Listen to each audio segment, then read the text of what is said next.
প্রিয় শিক্ষার্থীবৃন্দ, আমি এখনকার সেশনে তোমাদের সকলকে শুভেচ্ছা এবং স্বাগতম জানাচ্ছি। এখন আমি আলোচনা করার চেষ্টা করব মেকানিক্যাল ইঞ্জিনিয়ারিং ম্যাটেরিয়ালস বিষয়ের সিলেবাসের চ্যাপ্টার 8 অর্থাৎ অধ্যায় 8 থেকে প্লাস্টিকের উপরে topic 8.1 define plastic, 8.2 list the raw materials of plastic, 8.3 classify different types of plastic.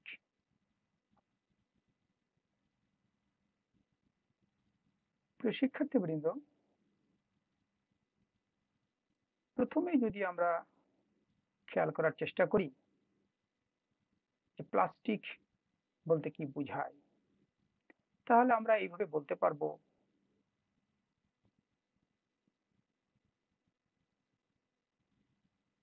এমন এক ধরনের পদার্থ যেটা দৈনন্দিন কাজে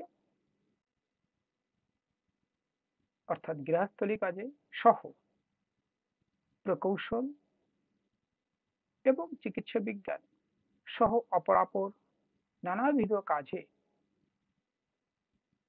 প্রচুর পরিমাণে ব্যবহৃতব্য, খুব হালকা ধরনের, বহুবিধ ধরনের ব্যবহারযোগ্য দ্রব্য উৎপাদন ক্ষমতা সম্পন্ন বা সামর্থ্যযুক্ত,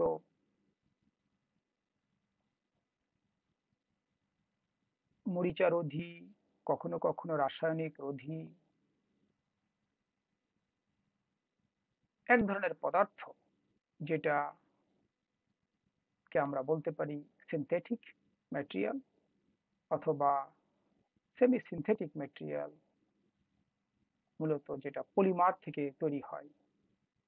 তাহলে আমরা এরকম ভাবে বলতে পারি প্লাস্টিকের সংজ্ঞা পলিমার থেকে জাত বিভিন্ন রকমের সিনথেটিক এবং সেমি সিনথেটিক ধরনের যে সকল দ্রব্য সামগ্রী, সেগুলোকেই এক কথায় প্লাস্টিক বলা যায়।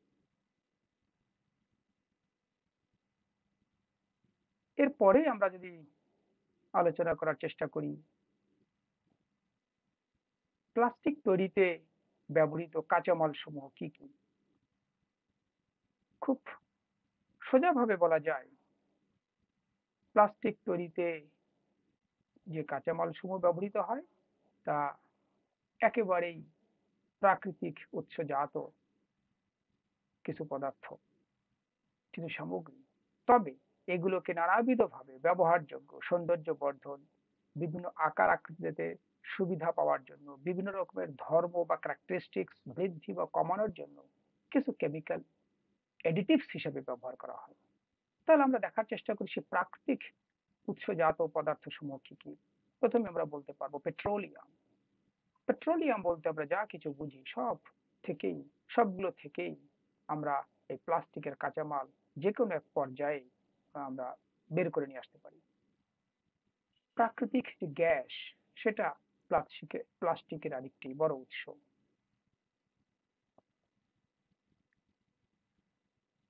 কয়লা, তার কে আমরা যদি পরিশোধন করার চেষ্টা করি তাহলে কোন এক পর্যায়ে প্লাস্টিক তৈরি সামগ্রী আমরা সেখান থেকে বের করে নিয়ে আসতে পারি।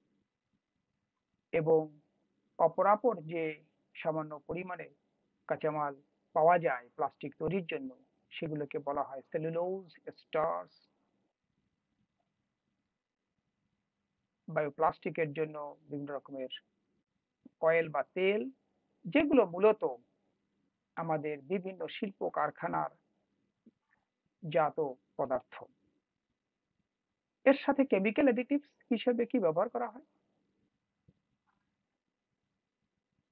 আগেই বললাম বিভিন্ন রকমের ধর্ম বা বৈশিষ্ট্যকে বৃদ্ধি বা কমানোর জন্য, সৌন্দর্য বর্ধন করার জন্য, বিভিন্ন রঙে রঞ্জিত করার জন্য এই সকল সামগ্রী ব্যবহার করা হয়, যেমন স্টেবিলাইজার্স, প্লাস্টিসিজেন্স, ফিলার্স এবং নানাবিধ রকমের পিগমেন্টস।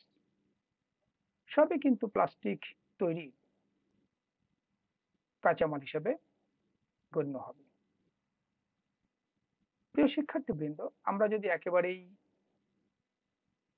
শেষের আলোচ্য বিষয়টির দিকে খেয়াল করি যে প্লাস্টিককে আমরা কিভাবে শ্রেণীবিভাগ করতে পারি।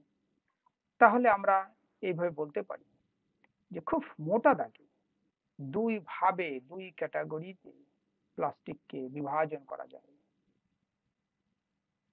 একটি হচ্ছে থার্মোপ্লাস্টিক, আরেকটি হচ্ছে থার্মোসেটিং প্লাস্টিক। খুব সোজা কথায় বলা যায় যে সকল প্লাস্টিক সামগ্রী সমূহ তাপ, চাপ বা বিভিন্ন প্রক্রিয়ার মাধ্যমে পুনঃ ব্যবহারযোগ্য, সেগুলোকেই আমরা এক কথায় বলে ফেলতে পারি থার্মোপ্লাস্টিক।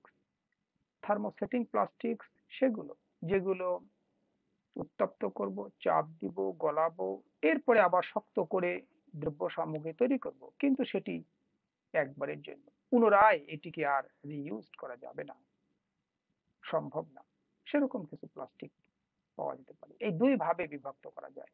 আমাদের শেষেরটা প্রথমে দেখার চেষ্টা করি, তাহলে আমরা বলতে পারবো থার্মোসেটিং প্লাস্টিক এর মধ্যে এগুলো পড়বে, যেমন এপক্সি, বিভিন্ন রকমের বেকেলাইট, মেলামাইন, সবই হচ্ছে থার্মোসেটিং প্লাস্টিক্স এর মূল উদাহরণ। থার্মোপ্লাস্টিক্স এর মধ্যে কি কি পড়বে, যেমন পলিইথিলিন, পলিপ্রোপাইলিন, পলিস্টাইরিন এবং পলিভিনাইল ক্লোরাইড, সবগুলোই কিন্তু থার্মোপ্লাস্টিক এর পর্যায়ভুক্ত। কারণ এই সকল প্লাস্টিক সামগ্রী সমূহকে আমরা পুনঃ তাপ দিয়ে গলাতে পারি, চাপ দিয়ে এবং বিভিন্ন প্রক্রিয়ার মাধ্যমে নতুন নতুন দ্রব্য সামগ্রী আমরা তৈরি করতে পারি। এ বাদে আমরা প্লাস্টিককে যদি অন্যভাবে ভাবার চেষ্টা করি, বিভিন্ন ব্যবহারের তাগিদে, তারপরে আমরা যদি বলি ইঞ্জিনিয়ারিং যে সকল ক্ষেত্রে ব্যবহৃত হয় তার ভিত্তিতে, আমরা এইভাবে বলতে পারি, যেমন কমোডিটি প্লাস্টিক, ভোক্তারা দৈনন্দিন কাজে সকল ব্যবহার করে, প্লাস্টিক ব্যাগ, কন্টেইনার, বিভিন্ন রকমের, সবই কিন্তু কমোডিটি প্লাস্টিক্স এর পর্যায়ভুক্ত। ইঞ্জিনিয়ারিং প্লাস্টিক, যেগুলো মূলত মেকানিক্যাল যে সকল প্রপার্টিজ তার মধ্যে দেওয়ার চেষ্টা করা হয়, এবং থার্মালি সেগুলো স্টেবল বা তাপ সহনক্ষম, এরকম কিছু প্লাস্টিক, সেগুলোকে আমরা ইঞ্জিনিয়ারিং প্লাস্টিক্স এর পর্যায়ভুক্ত করতে পারি। হতে পারে পলিকার্বনেট, নাইলন ইত্যাদি। আরেক ধরনের প্লাস্টিককে আমরা আলাদা করে উল্লেখ করতে পারি, সেগুলোকে আমরা বলতে পারি বা বলা যায় biodegradable biodegradable plastics. Biodegradable plastics অর্থাৎ পরিবেশের সঙ্গে খাপ খেয়ে নিতে পারে, পরিবেশকে ব্যাহত না করে, পরিবেশকে ভালো রেখে, পরিবেশের মধ্যে থেকে সে নিজে নিজেই পরিবর্তন হতে পারে, এরকম যে প্লাস্টিক সমূহ, সেগুলোকে বলা হয় বায়োডিগ্রেডেবল প্লাস্টিক। প্রাকৃতিক ভাবেই সেই এই ধরনের প্লাস্টিক গুলো ডিকম্পোজড হয়ে যায়, ভেঙে তারা তাদের প্লাস্টিক ফর্মটাকে নষ্ট করে ফেলে, মিশে যেতে পারে পরিবেশের সঙ্গে। যেমন